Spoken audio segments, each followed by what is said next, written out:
You guys who are still joining us, we're just going to wait another minute.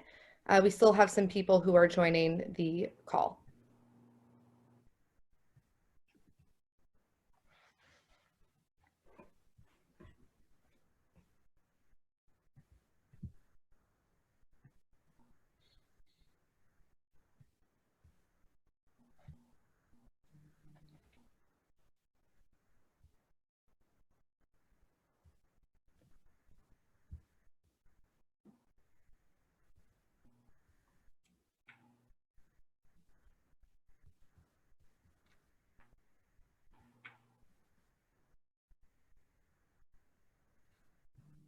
Okay, let's get started. Hi, everyone. Welcome to our first Camera on Campus webinar. My name's Hallie Haber, and I'm the Director of Campus Programming and Strategic Relationships. We're so excited to have all of you guys participating in the webinar. It's titled The Coronavirus and Its Impact on Israel. So as you all know, we're going through a very difficult time right now. Our thoughts and prayers are with everyone during this time. We at Camera are trying to implement new ways to support those in need. And one of those ways is highlighting charities that are helping during the pandemic. Another way is providing educational webinars to our students. So in a moment, I'll be introducing our guest speaker. But before I do that, I would like to tell you a little bit about Camera and Camera on Campus. Camera is a nonpartisan media research organization. We aim to correct inaccurate information presented in the media.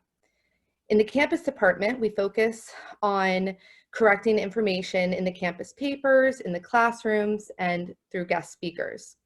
We provide assistance to students through our two programs, the Camera on Campus Coalition and the Camera Fellowship. Our Camera Fellows are writing articles in their campus paper. They're responding to biased and inaccurate articles. They're hosting educational events and writing workshops. We are currently accepting Camera Fellows for the upcoming academic year, and we'll send a link out in a follow-up email after this webinar.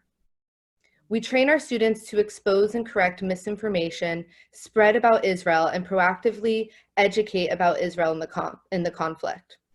They do this through our annual Summer International Training Conference and through guidance from our staff and our researchers throughout the school year. This will be one of the many webinars that we host, and once our guest speaker has completed his remarks, we will take written questions.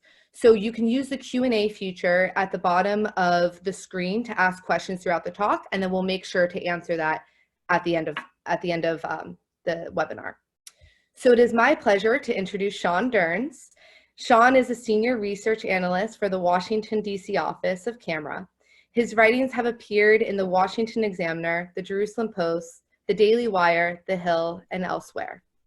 He has a master's in diplomatic history from the London School of Economics, where his thesis focused on the early Cold War era Middle East.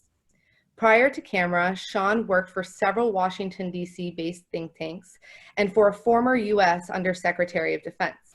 So everyone, please give a warm welcome to Sean Durns, and I really hope you guys enjoy this webinar. Thank you. Hi, everyone. Thank you very much for joining us today. As was mentioned, I'm Sean Durns, and I'm going to be discussing Israel's response to the coronavirus. I'd like to begin with a brief timeline so we can understand how we got here today. The coronavirus initially appeared as early as November in Wuhan province, and as late as mid-January, the World Health Organization, WHO, was echoing claims by the Chinese government that the virus wasn't transferable from humans. On January 26, Israel advised against non-essential travel to China. On January 30th, they suspended all flights to China. By February 17th, Israel extended a ban to include arrivals from Thailand, Hong Kong, Singapore, and elsewhere in East Asia. On February 21st, the first Israeli citizen tested positive after being on a cruise ship. Israel responded by instituting a 14-day home isolation rule for anyone who had visited South Korea or Japan. On February 26th, Israel issued travel warnings to Italy. And on February 27th, a man returning from Italy who had been in country for 4 days tested positive. So did his wife and several employees at his toy shop. By March 2nd, Israeli elections were held. More than 4,000 Israelis voted in special quarantine booths. By March 8th, Israel closed down the Taba border crossing and the next day declared a mandatory quarantine for all citizens and for foreigners, with the latter taking effect on March 13th. By March 11th, Israel had limited gatherings to 100 people. The next day, schools and universities were closed until after Passover. March 15th, Israel's justice minister announced that non-urgent business before the courts would be frozen. The same day, gatherings were limited to 10 people, with attendees advised to keep a distance of 6 feet. There was also a closure of educational institutions, malls, restaurants, hotel dining rooms, dance clubs, gyms, so on. March 16th, the health ministry approved a number of experimental treatments for patients suffering from coronavirus. By March 18th, the defense ministry took over the purchasing of gear, and the next day, Israeli Prime Minister Benjamin Netanyahu declared a national state of emergency, saying that existing restrictions would henceforth be legally enforceable and violators would be fined. Israelis were not allowed to leave their homes unless absolutely necessary for essential services. The next day, Israel experienced its first coronavirus death.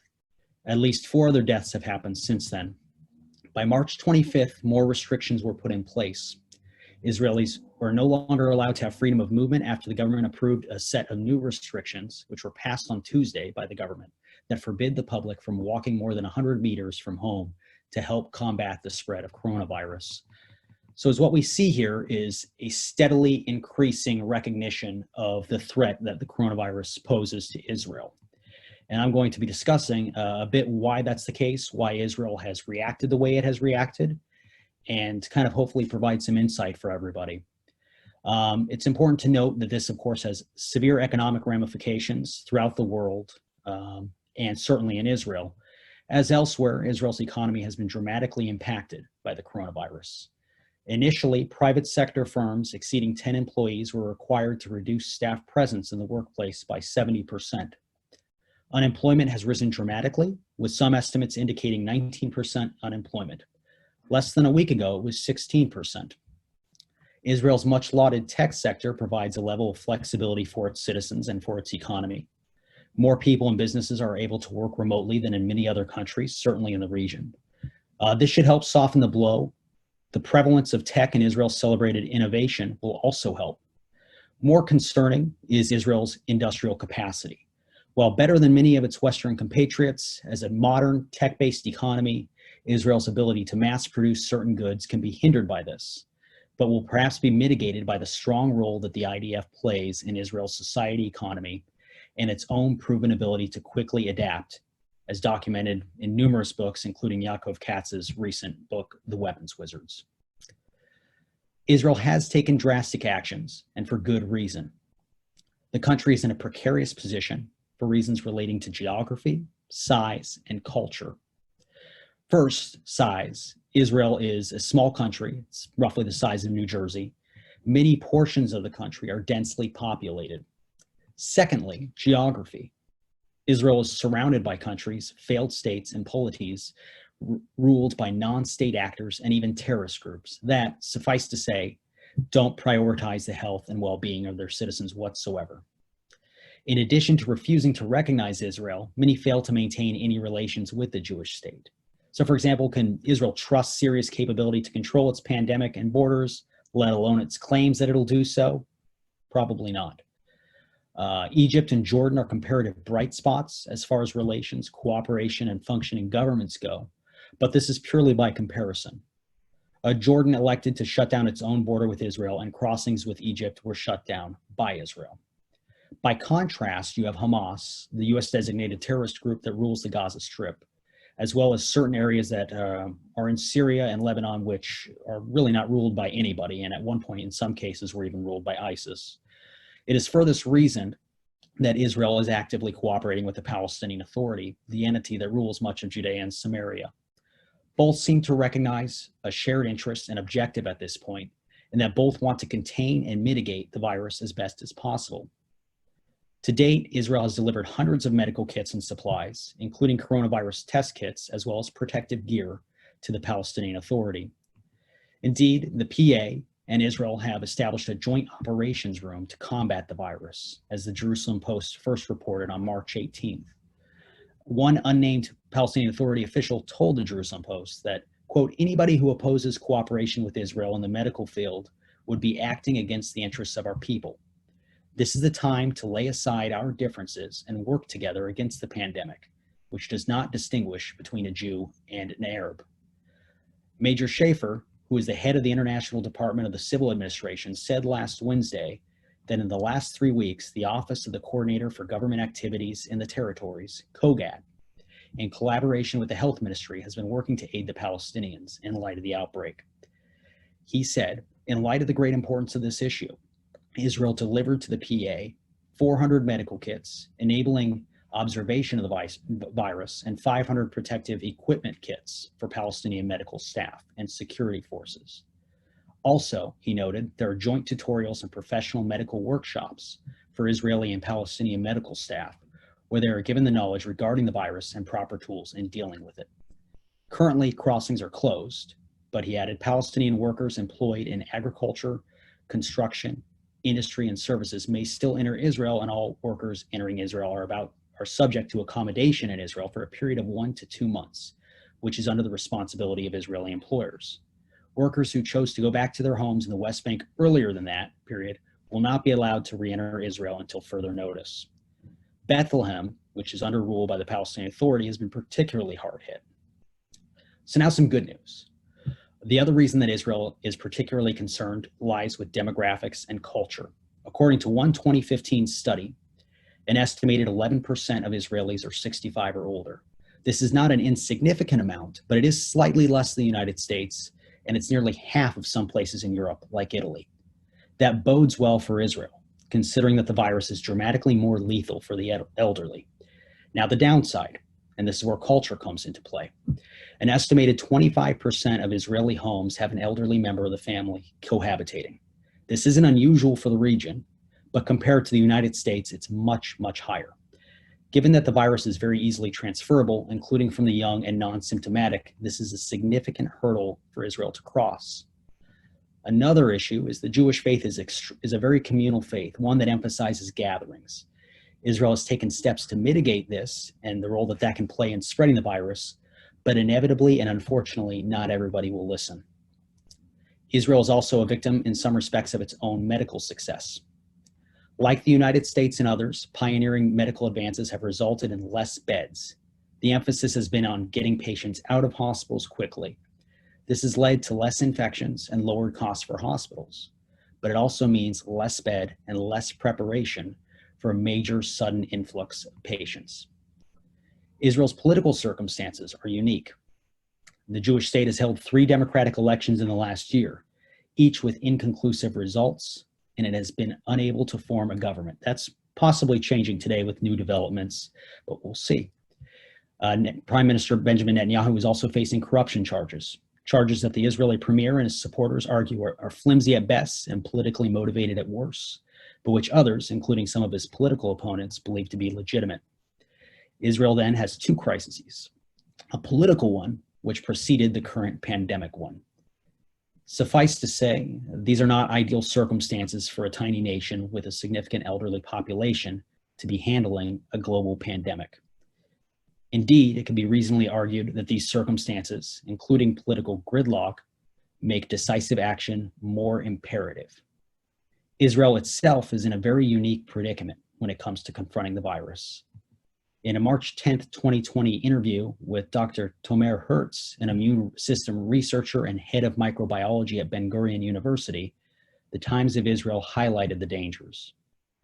Reporter Natan Jeffé said that if not controlled, coronavirus could paralyze Israel's health system in a way that didn't happen as a result of swine flu or any other health crisis.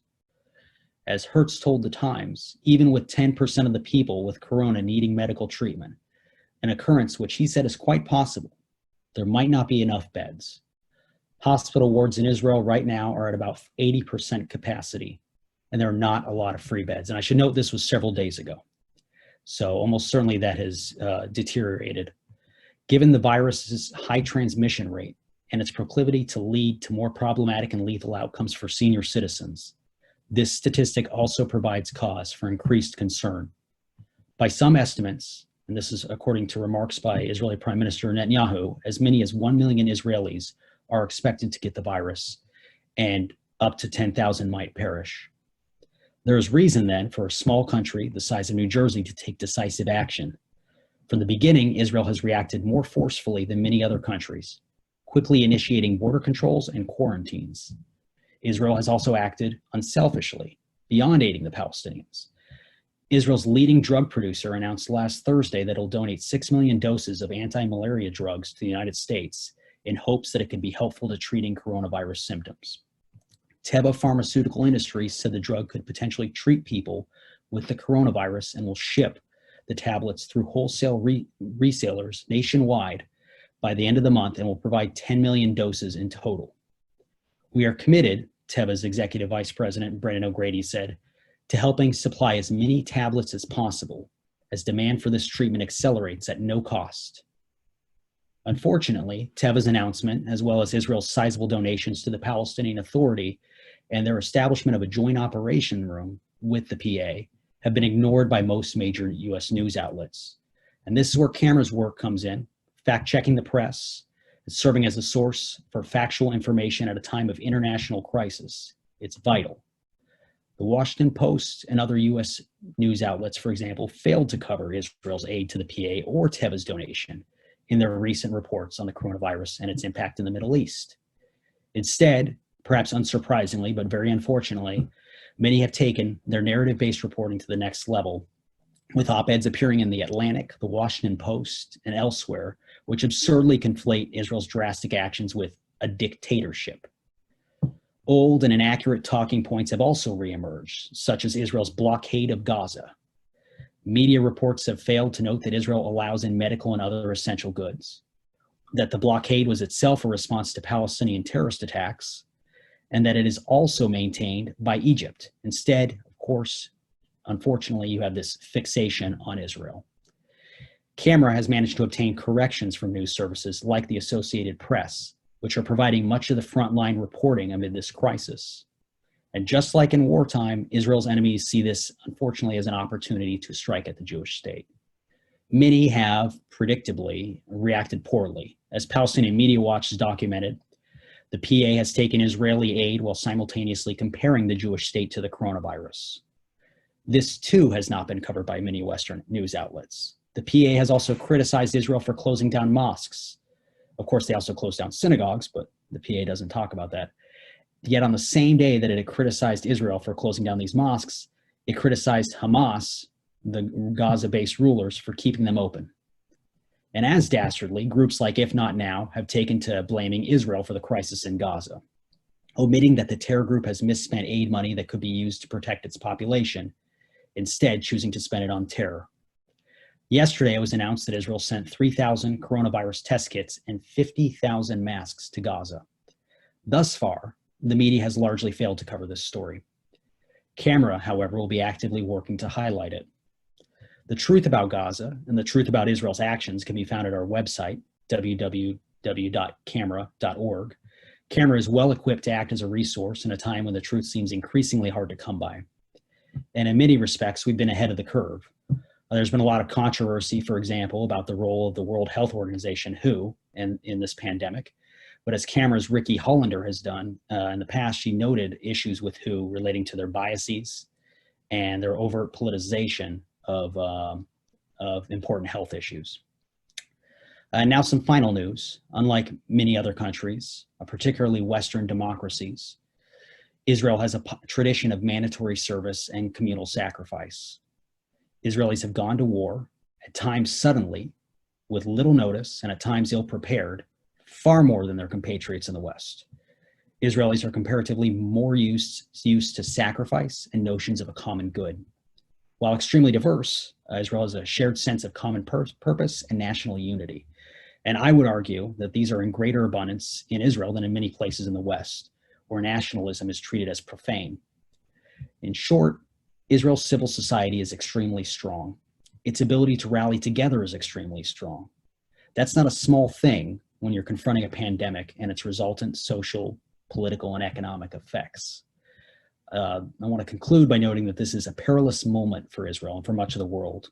The dangers are immense, but Israelis are resilient, and Israel's civil society is strong. Thank you for joining us, and Camera staff will now be fielding questions. Sean, thank you so much. That was absolutely fantastic, really informative. Hi, everybody. My name is Zach Schildkraut. I'm Camera's campus advisor and online editor. Sean, I think I speak for all of us when I say that we really appreciate your expertise right now. As Hallie said before this, these are really, really confusing times. The flow of information is so fast. We need you right now. So thank you. To the students who have joined us on this call today, I want to point out to you guys that one of the benefits of working with Camera, like say becoming a Camera fellow, are that you have the opportunity to learn from experts like Sean, people who study the media, study Middle Eastern affairs every day. They're absolutely brilliant people. If you guys have any questions about our programs, about our fellowship, please visit our website. Feel free to reach out to any one of us on the Camera on Campus team. We are happy to give you more information about what we can offer you. So without further ado, we're going to jump into Q&A officially now. We're going to be using the Q&A chat function that you guys will see at the bottom of your screen. It looks like a couple thought bubbles overlapping each other. We already have a bunch in there. So we're gonna, go first come, first serve for the questions.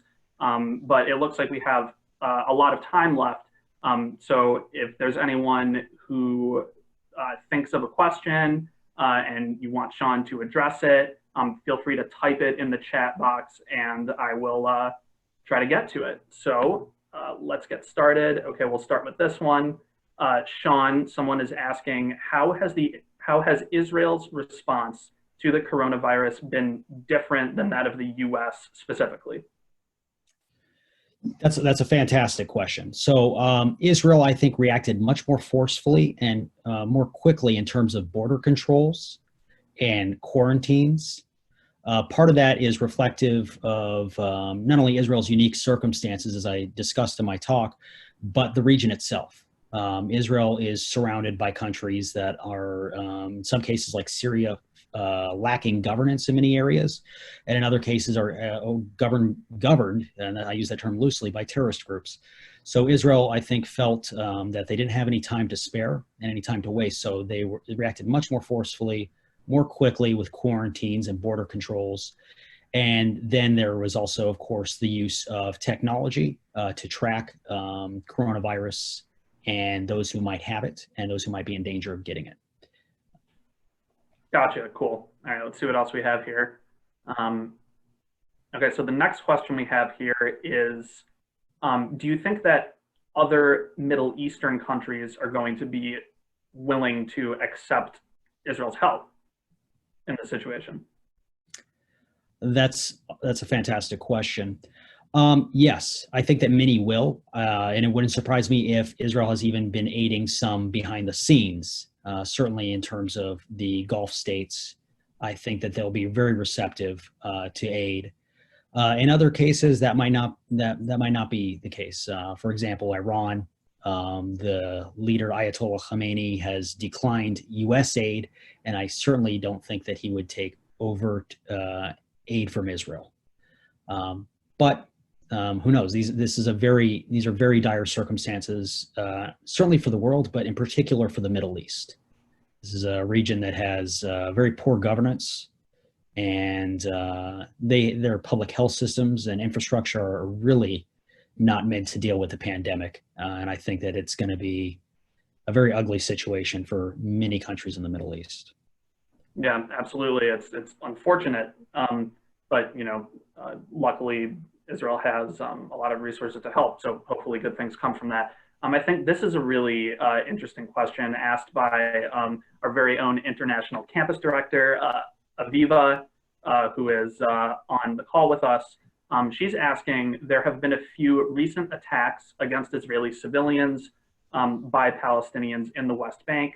Considering that the PA appears to be cooperating with Israel in this situation, do you think that these are lone wolf attacks, or are they being encouraged by the Palestinian leadership? I think that those are, at this point, and it's very early to tell, but at this point, I think that those are lone wolf attacks. That's a great question, Aviva. The PA, of course, it's not stopping, it's incitement. Here's another example where we see the two faces of the Palestinian Authority. On one, they're more than happy to take Israeli aid and cooperate with Israel with the Joint Operations Room, but their propaganda and their official media compares Israel to the coronavirus. And so incitement is not just going to stop. And to what extent that motivates individual Palestinians to carry out attacks, I think is considerable. Yeah, definitely. Another thing I would just encourage our viewers to do, in addition to the organization Palestinian Media Watch that Sean mentioned during his talk, Camera has documented a lot of kind of this slander about Israel that the Palestinian Authority puts out in their media that, as Sean mentioned, isn't really covered by the Western press very much. Our affiliates across the pond at UK Media Watch do a similar thing a lot. So if you guys are interested in learning more, definitely please check out those resources.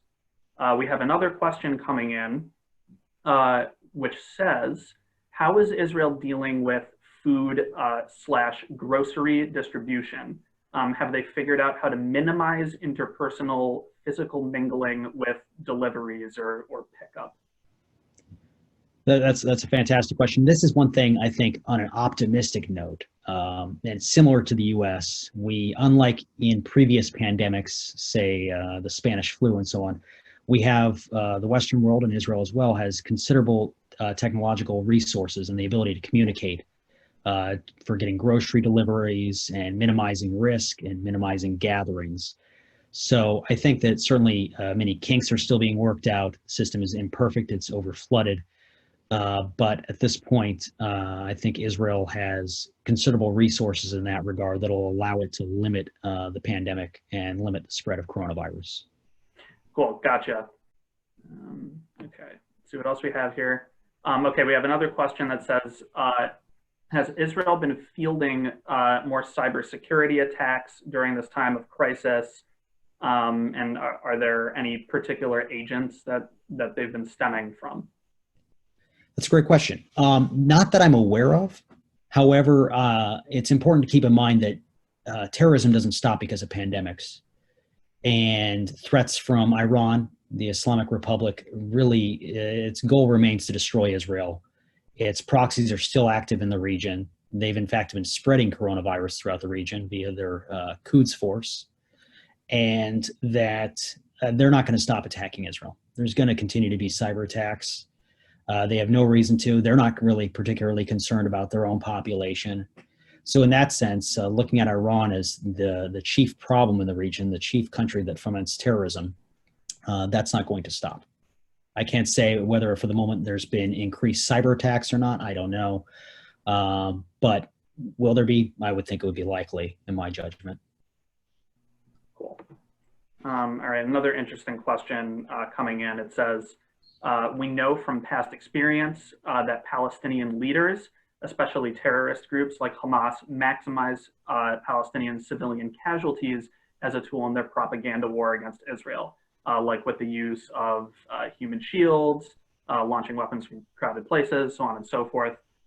Is there evidence now of a similar tactic? Like, do we know if Palestinian leaders are possibly exploiting or exacerbating the coronavirus crisis in order to blame Israel for future Palestinian deaths? That's a fantastic question. At the moment, I don't think that they're trying to increase the spread of coronavirus, but at the same time, they're very clearly not taking steps to contain it. Not only does Hamas lack the infrastructure and the medical facilities by their own choice to handle a pandemic, but there's still gatherings in mosques, major gatherings, and it's going to spread, and it's going to spread rapidly in Gaza. And no doubt, Hamas is going to use that in its propaganda war against Israel. And no doubt, many in the media will breathlessly echo their claims. That's going to happen, and that's why you see, and that's why our work here at Camera is so crucial. The other day, for example, who reported the 50,000 masks being sent to Gaza, or the coronavirus test kits? Israel sending these medical supplies while Hamas sends rockets. So I think that it's crucial to highlight what Israel's doing to help the people of Gaza. and to keep a perspective as to why situations are likely, in my judgment, to deteriorate in Gaza.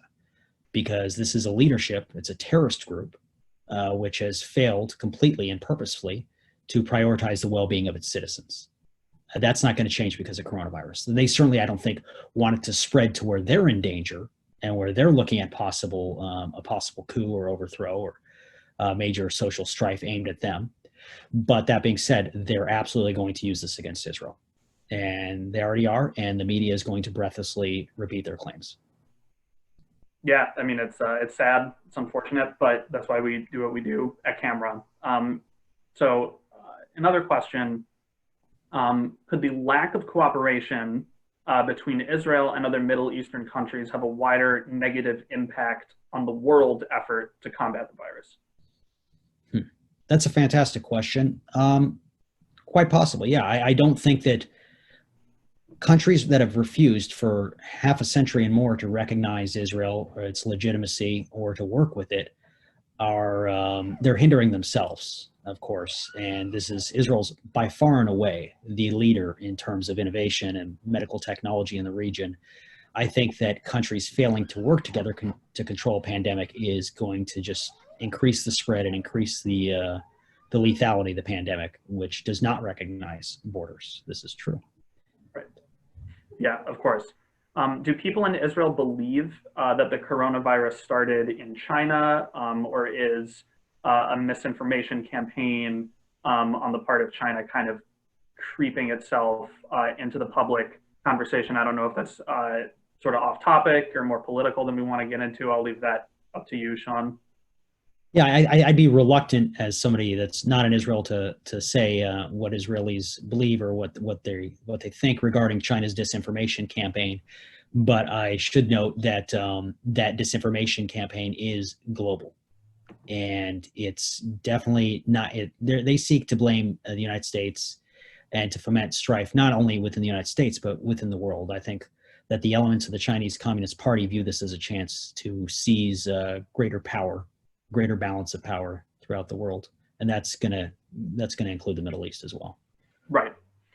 Another question: can you comment at all about any information sharing between Israel and the United States? How lessons learned by Israel may be helping us, the United States, with our response? Yeah, I think that the cooperation is going to be as it was before the pandemic, which is to say extremely strong, extremely close. The United States is very reliant on Israel for intelligence, including regarding Iran and its actions in the region. So I expect that cooperation to continue and Israel to continue to be a beachhead of sorts for the U.S. and close cooperation with the sharing of course, Israel donated all these pharmaceuticals from Teva. I think that things like that, Israeli innovation, are going to, and U.S. cooperation with Israel is going to continue to pay dividends. Right. Okay. Let's see. We have a question in here from one of our Christian media analysts, Dexter Van Zyl. Hi, Dexter. Thank you for joining us. He's asking, how might the relative success of Israel's response to the coronavirus impact the opinion of rank and file citizens in Arab and Muslim countries throughout the region? Iran has a horrible problem with it that they're dealing with right now. Dexter's talking about mass graves that they've had to dig there. It's horrible. It's an unbelievably tragic situation. So his question from all that is, do you think maybe this will underscore the cost of anti-Zionism and wider authoritarianism in the Middle East? That's a fantastic question, and yes, my answer would be yes. I think that what you see here already going on, and it's been going on for a couple weeks, running concurrent with the pandemic, is sort of a soft power race, to use a term from Harvard's Joseph Nye, which is that these countries are seeking to gain influence, be seen as handling this better. And there's the larger backdrop of who handles this better, democratic countries or authoritarian countries. So that's also where the information war comes in. Iran, by any and all accounts, except for when the media breathlessly repeats their claims about their casualties, is has handled this atrociously. And Iran's regime, I think, is in dire straits. And I think that everybody in the region and the world is well aware of that.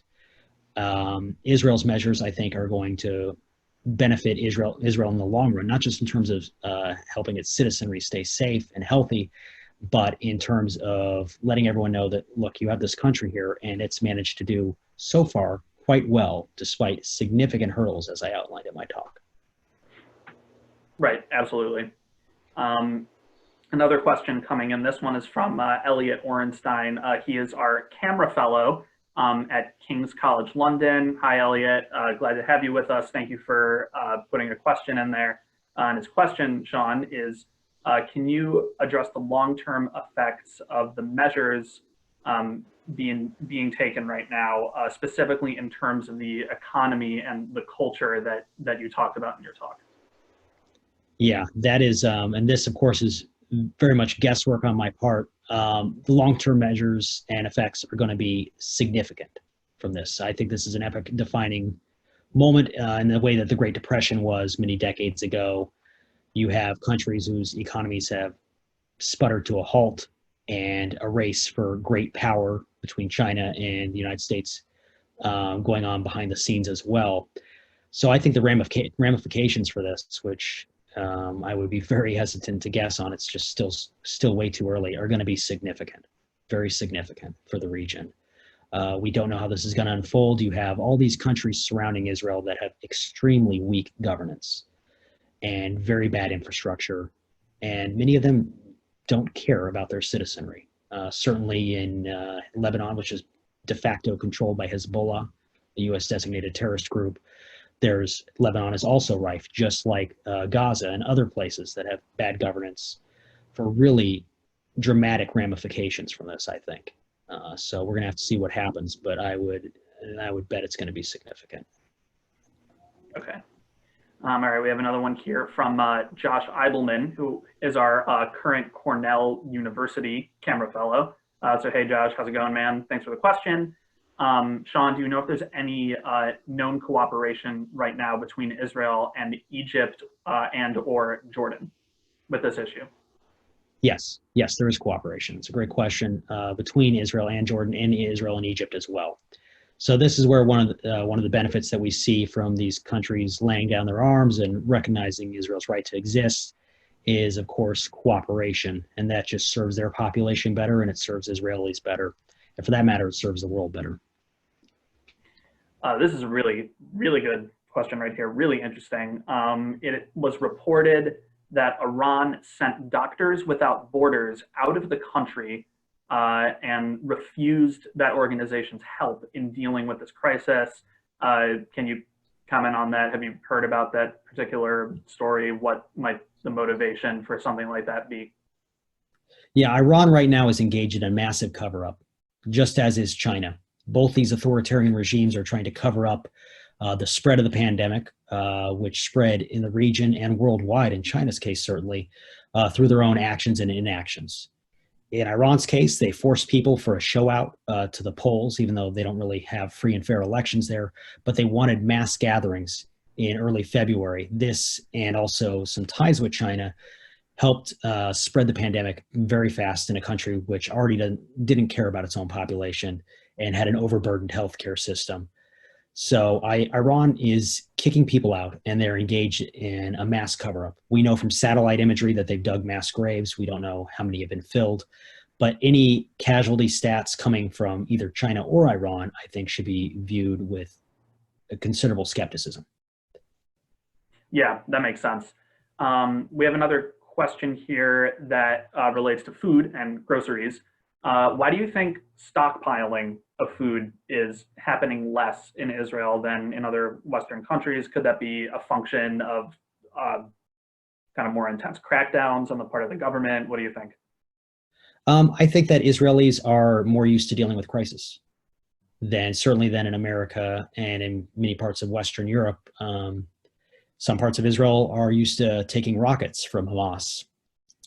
There is a citizenry there where most people have performed some level of national service and sacrifice, and war, which is one largely unthinkable to many in the American public. You haven't had a draft since the Vietnam War. Israel's fought 7 wars in its fairly short-lived 70 or so years. So I think that Israelis are more used to dealing with things like this, and their outlook is considerably different than certainly here than in the U.S. Okay. Another good question we have coming in here. How does development of and administration of the coronavirus tests in Israel compare to that of other countries? That I can't answer. That I'm not sure. Israel, I think, has some countries are hoarding test kits, and they're not being so forthwith with giving them. I think Israel recognizes, in terms of its giving coronavirus test kits to the Palestinian Authority or Hamas, that there's a shared concern there on their end because this pandemic doesn't necessarily know borders. But as far as producing test kits, I can't say with any degree of expertise. Okay. Well, let's turn to the issue of security and borders. So another question coming in, since Israel seemed to close borders and impose quarantines before countries such as the US due to security concerns, its location in the world, et cetera, could you see Israel prolonging their border closings and quarantines for a longer period than the US and other Western European states? That's a great question. Yes, I could. There's been some talk about perhaps blood tests for Israeli population, so that way we can figure out who has had coronavirus and who hasn't, enabling some people to return to the workforce more readily, because of course Israel does have a modern tech-based economy, so it's being pretty hard hit by this. But at the same time, Israel really cannot afford, in my judgment, to loosen up border restrictions as quickly as, say, the United States and some others, because it really is in a precarious position, both geography and size. Do you think that this crisis, in some ways, was at all responsible for the resolution of the political crisis in Israel? Yes. That's purely a guess on my part, and of course, we at Camera don't take any political positions, but that seems to be the case. I think things like this pop up and they catch everybody off guard. Yes, I think so, but we'll see. Okay. Here's an interesting one. Does Israel have a clear picture as to what's going on, like the status with the villages in southern Lebanon, villages bordering the Golan Heights? Are there measures in place to prevent or at least mitigate the crossover of the virus from these areas? Yes, there is. Israel also has fairly good, and indeed I would say it's actually great intelligence on what's going on in South Lebanon, and that's the product of Israel's involvement in southern Lebanon for decades at this point on some level. Of course, that involvement has waxed and waned, but Israeli intelligence on the ground there is, and for many years has been quite good. I don't see why that would be any bit different now. And speaking of that, do you think the pandemic is impacting Hezbollah's operational capacity at all and their grip on power in Lebanon? Operational capacity, yes. Yes, I do. The Quds Force and Iran, of course, have been stricken. The virus has been very damaging to Iran and the Quds Force. And of course, that would include and trickles down to its proxies. Iran's Quds forces travel throughout the region, Yemen, elsewhere, Lebanon, Syria, and in so doing, they've been acting as spreading the virus. And that, of course, includes Hezbollah. There's been some very unconfirmed reports that the head of Hezbollah might have it. These, as I said, are unconfirmed.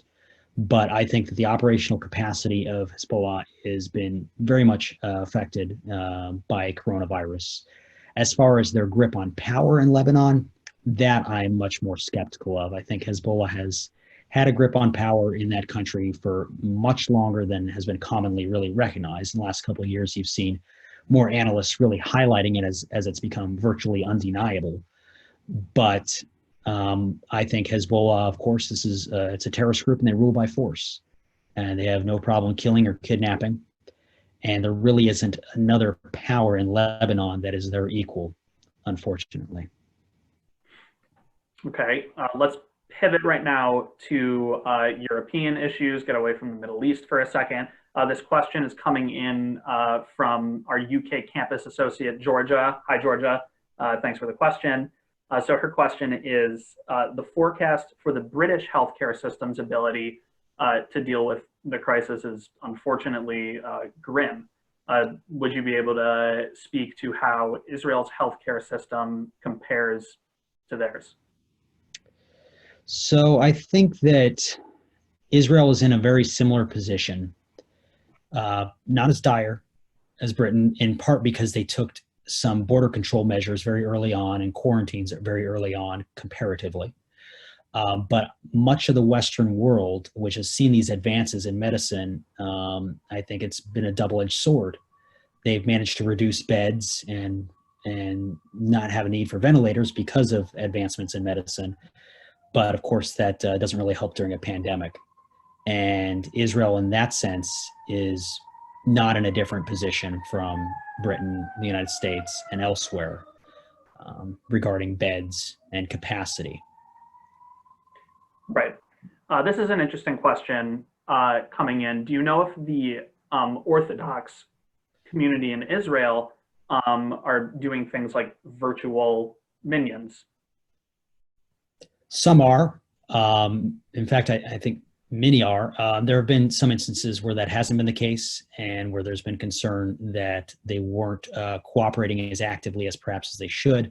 But I think that those seem thus far to be pretty isolated. Overall, I think that most of Israel has really kind of banded really together to focus on what they need to do to limit the spread of the coronavirus. Okay. Speaking of limiting spread, this is another interesting question coming in that sort of relates to things that we've been talking about a little bit ago. Do you think that, because obviously the PA is still, churning out their propaganda, anti-Semitic cartoons, anti-Semitic programs in the media, what have you. But, with that in mind, is there any reason for some optimism coming out of the, stemming from the cooperation between Israel and the PA? Do you think it has any potential to heal divides? Are we going to see even more medical cooperation going forward? That's a great question. I would like to see increased cooperation. And I think on some level there is that possibility. But if history is a guide, Israel has been aiding the Palestinian Authority in many respects, be it electricity, water, all sorts of cooperation, funds for a quarter century now nearly. And it hasn't really lessened, unfortunately, the PA's anti-Israel propaganda, their failure to really truly recognize the right of Israel and Israelis to exist and live in peace.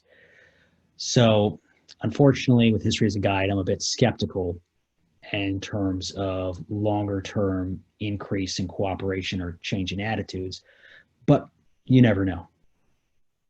Yeah, that's true. It's difficult to make predictions. All we can do is look at what's happening right now and go off of that. So thank you.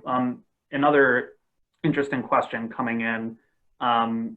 Israel has taken drastic measures, very strong measures to return Israelis stranded abroad. I remember reading, it was covered in Jerusalem Post, that El Al was rescuing Israelis stranded in other countries free of charge, which is beautiful, beautiful gesture.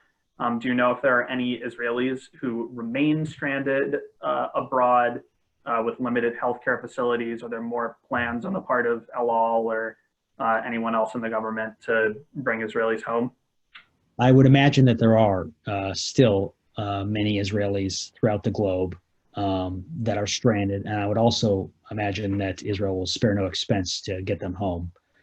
That I think has been the message throughout Israel's history, whether it's dealing with hostage taking or other issues that their citizenry face. Israel has always shown itself willing to step up and do the part for its citizens wherever they are. And speaking of stepping up and helping people and trying to do the best that they can in horrible situations, we have a question coming in from Aaliyah Jacobson, who is our Brooklyn College camera fellow. Hi, Aaliyah. Thank you for this. She is pointing out that we've already seen that the US medical system is already being overwhelmed, especially in New York City. Can Israel help in any way to help us get the virus more under control? I know that you talked about in your talk how a large Israeli pharmaceutical company is sending things to help. Is there any more you can say? Anything else? Any other cooperation that will possibly develop? I would expect more of that in terms of Teva's donation. And Israeli innovation, of course, is world famous. Its ability to make groundbreaking discoveries in science, all these sorts of assets, I think, are going to come to the forefront here as Israel and the United States work together as best as they can to solve and limit the spread of coronavirus and its resultant effects.